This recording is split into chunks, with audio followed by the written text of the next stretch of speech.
చూడండి, ఈ కొండ దగ్గర అశోకుడు ప్రతిష్ఠించిన శాసనాలను అయితే ఇక్కడ ప్రతిష్ఠించారు. అశోకుడు కాలం నాటి శాసనాలను వెళ్ళి చూద్దాం మనం. అవి ఎలా ఉన్నాయో మనకు అర్థం అవుతాయి కావు. ఇక్కడైతే ఫ్లవర్స్ అయితే చాలా బాగున్నాయి.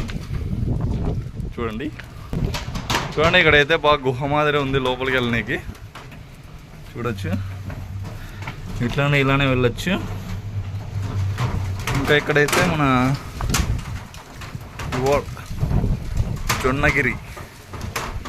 జొన్నగిరి మ్యాప్ అయితే ఇక్కడ వేశారు.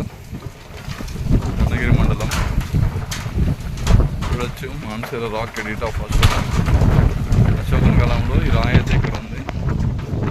చూడండి రాయి ఫ్రెండ్స్. చూడండి డిఫరెంట్ టైప్స్ ఆఫ్ రాళ్ళని అయితే ఇక్కడ ప్రతిష్ఠించారు.